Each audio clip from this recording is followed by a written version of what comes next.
সবাইকে নতুন ভিডিওতে স্বাগতম। আরেকটি ছোট্ট ভিডিও নিয়ে চলে আসলাম আপনাদের মাঝে। আশা করছি সবার ভালো লাগবে। এখানে সকালবেলায় আমি নাস্তা রান্নার আয়োজন করছি।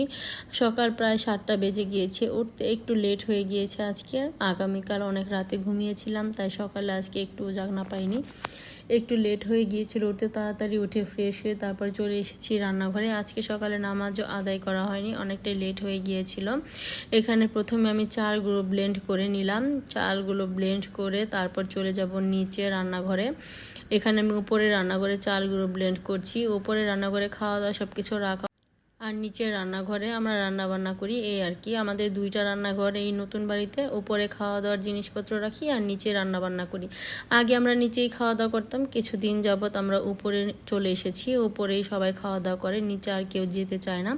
এখানে আমি একে একে সবগুলো চাল এইভাবে ব্লেন্ড করে নেব। আর আমাদের ব্লেন্ড মেশিনটা অনেক ভালো, অনেক তাড়াতাড়ি ব্লেন্ডারে চাল গুঁড়ো, যে কোনো জিনিসই গুঁড়ো অনেক তাড়াতাড়ি হয়ে যায়।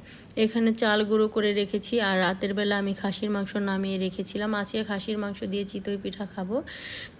খাসির মাংসগুলো একেবারেই ছুটে গিয়েছে, রাতে নামিয়ে রেখেছিলাম। সারা রাতে কিন্তু বরফটা একেবারেই গলে গিয়েছে। এখন সুন্দর করে কেটে পরিষ্কার করে তারপরে ধুয়ে নেব, এরপর রান্না বসিয়ে দেব। আজকে আমার শাশুড়ি মাই রান্না করবে সকালের রান্নাটা। সব কিছু আমি গুছিয়ে দিচ্ছি, আর আমার শাশুড়ি মা রান্না বান্নাটা করে নেবে। আমি কিন্তু এই পিঠাটা তৈরি করলে আমার শাশুড়ি মাই বেশিরভাগ তৈরি করে। আমি কোনো সময় চেষ্টা করিনি, হয়তো বা চেষ্টা করলে বানাতে পারবো, কিন্তু যেহেতু শাশুড়ি মা বানায় আমি তাই তত বেশি আর কি ঝামেলা মনে করি না। সেই সব কিছু রেডি করে দেয়, মাঝে মধ্যে আমি বানিয়ে নিই, কিন্তু চাল টাল সব কিছু সেই গুলিয়ে দেয়। এখানে আমার শাশুড়ি মা আজকে রান্নাটা বসিয়ে দিয়েছে। প্রথমে অল্প একটু পেঁয়াজের সাথে কাঁচামরিচ আর গরম মশলা ভেজে এখানে সব ধরনের মশলা দিয়ে দিচ্ছে। হলুদের গুঁড়া, মরিচের গুঁড়া, ধনিয়ার গুঁড়া, আদা রসুনের পেস্ট, স্বাদ অনুযায়ী লবণ, সব কিছু দিয়ে ভালো করে মশলাটা কষিয়ে নেবে। কষানো হয়ে গেলে তারপর ধুয়ে রাখা মাংসগুলো এখানে দিয়ে দেবে। আর আমার শাশুড়ি মার রান্না আর আমার রান্না প্রায় একরকমই, কারণ আমার সব রান্নাবান্না কিন্তু আমার শাশুড়ি মার থেকেই শেখা। এখানে কিন্তু মশলাটা সুন্দর করে কষানো হয়ে গিয়েছে। এখন এখানে চালগুলো গুলিয়ে নিচ্ছে। আমার শাশুড়ি মা দুইটা কাজ একসাথেই করে নিচ্ছে, যাতে তার মাংস রান্না করতে করতে অনেকগুলো পিঠা বানানো হয়ে যায় আর সবাই মিলে সকালের নাস্তাটা করতে পারে। আমরা যেহেতু সকালের নাস্তাটা সবারই করার অভ্যাস, কেউ চা নাস্তা খেয়ে থাকতে পারে না আমাদের বাড়িতে। সবাই রুটি, ভাত বা পিঠা এগুলোই আমরা তৈরি করে খাই। এখানে মশলা কষানো হচ্ছে আর এখানে চালগুলো গুলিয়ে নিল। আর এখানে কিন্তু মশলাটা একেবারে রেডি হয়ে গেছে কষানো। এখন ধুয়ে রাখা মাংসগুলো আমার শাশুড়ি মা সব দিয়ে দিচ্ছে, তারপর আমি আবার একটু নেড়ে দিচ্ছি।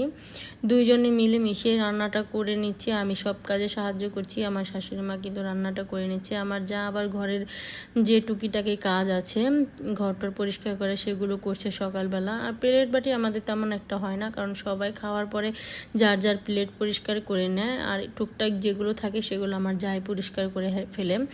এই তো এখানে মাংসগুলো সব দিয়ে দিল। এখন ভালো করে কষিয়ে তারপর আলু দিয়ে খাসির মাংসটা ঝোল করে রান্না করা হবে, যাতে সবাই পিঠা দিয়ে খেতে পারে। পিঠা দিয়ে কিন্তু একটু ঝোল ঝোল হলেই খেতে বেশি ভালো লাগে। এই তো এখন ভালো করে নেড়ে চেড়ে তারপর ঢাকনা দিয়ে ঢেকে আস্তে আস্তে মাংসটা রান্না করে নেবে। আমার এই ছোট ছোট ভিডিওগুলো যদি আপনাদের কাছে ভালো লাগে, আমার ইউটিউব চ্যানেলটা সাবস্ক্রাইব করে দেবেন। আর সাবস্ক্রাইব করা হলে পাশে থাকা ছোট্ট বেল আইকনটি প্রেস করে দেবেন, তাহলে আমি নতুন নতুন ভিডিও ছাড়ার সাথে সাথে আপনাদের কাছে নোটিফিকেশন চলে যাবে, আপনারা আমার ভিডিওটি দেখে নিতে পারবেন। এই তো মাংসর সাথে মশলাটা একেবারে মিশিয়ে নিল, তারপর ঢাকনা দিয়ে ঢেকে রেখেছিল। মাংস কিন্তু বলক চলে এসেছে আর অনেক পানি উঠে এসেছে। এখন সুন্দর করে কষিয়ে তারপরে এখানে দিয়ে দিবে কিছু আলু দিয়ে তারপরে ঝোল ঝোল করে রান্না করবে মাংসটা। এই পিঠাটা আমার বড় ছেলে অনেক বেশি পছন্দ করে, এই জন্য আমরা আরও বেশি বেশি এই পিঠাটা বানাই। আমাদের বাড়িতে এই পিঠাই সবচেয়ে বেশি বানানো হয়। কালকে রাতে আমার শাশুড়ি মাকে বলছি সকালে কি নাস্তা করব। আমার ননদের হাজব্যান্ড এসেছিল কালকে, আজকে সকালে নাস্তা করবে, সেই জন্যই আমার বড় ছেলে বলছে দাদি তুমি পিঠা আর মাংস রান্না করো, তাহলে আমরাও খেতে পারবো অনেক মজা করে। সেই জন্য আজকে আমার ননদের হাজব্যান্ডের জন্য এই নাস্তাটা তৈরি করছি, আর আমরা বাড়ির সবাই মিলে খাবো। অনেকগুলো নাস্তা চালিয়ে নিয়েছি যাতে সবাই মিলে খেতে পারি। এই তো এখানে ফুলকো ফুলকো চিতই পিঠাগুলো কিন্তু একেবারে রেডি। দেখতে কিন্তু বেশ সুন্দর লাগছিল, খেতে অনেক মজা হয়েছিল। সবগুলো পিঠা একেবারে ফুলকো ফুলকো হয়েছে আর দেখতেও বেশ ভালো লাগছে। আর এখানে কিন্তু মাংসটা একেবারে রেডি হয়ে গিয়েছে, কষানো শেষ, পরিমাণ মতো ঝোলের পানি দিয়ে দিচ্ছে। আস্তে আস্তে কিন্তু এগুলো রান্না হয়ে যাবে।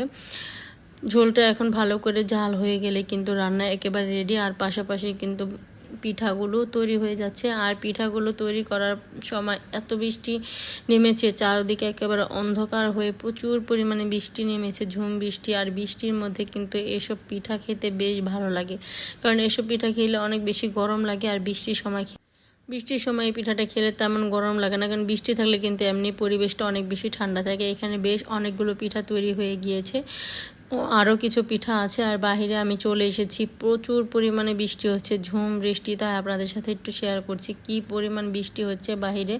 আমার কিন্তু বেশ ভালো লাগে বৃষ্টি, আমার বৃষ্টি দেখলে সব সময় ভালো লাগে। আর অনেক জোরে জোরে বাজ পড়ছিল, সব বাচ্চারা কিন্তু অনেক বেশি ভয় পাচ্ছিল। আর এখানে এই তো আমাদের পানিগুলো রাখা হয় ভাত রান্না করার জন্য। বৃষ্টির পানি দিয়ে ভাত রান্না করলে ভাত কিন্তু অনেক বেশি ভালো থাকে, সেজন্য বালতি দিয়ে পানিগুলো ধরে রাখছি। এখানে আমার ননদের হাজব্যান্ডের জন্য নাস্তা বেড়ে দিচ্ছি, তারপর বাচ্চাদেরকেও খাবার দিয়ে দেব। ও নাস্তাটা উপরে দিয়ে দেব, কারণ ও কিন্তু নিচে আসতে একটু লজ্জা পাবে, সেজন্য আমার ননদের হাজব্যান্ডের নাস্তাটা উপরে পাঠিয়ে দেব। আর আমার বাচ্চারা আমরা সবাই নিচেই খেয়ে নেব, যেহেতু পিঠা এক দিক দিয়ে তৈরি হবে, আরেক দিক দিয়ে খাবে গরম গরম, সেজন্য। আর উপরে আজকে সকালে নাস্তাটা নিয়ে নিই। এখানে নিচে আমাদের খাবারের সব ব্যবস্থাই করা আছে, এখানে খাট আছে, খাটে বসে সবাই খেয়ে নিতে পারে। আপনাদের ভাইয়াও খাওয়া দাওয়া করছে, বাচ্চারাও খাওয়া দাওয়া করছে, আর আমিও এখানে বসে পড়েছি। আমার শাশুড়ি মা বলছে সবাই একে একে নাস্তা করে নাও। এখানে আমিও পিঠা খেতে বসে পড়েছি, অনেক মজা লাগছিল আজকে চিতই পিঠাটা খাসির মাংস দিয়ে। আজকে এই পর্যন্তই, আল্লাহ হাফেজ।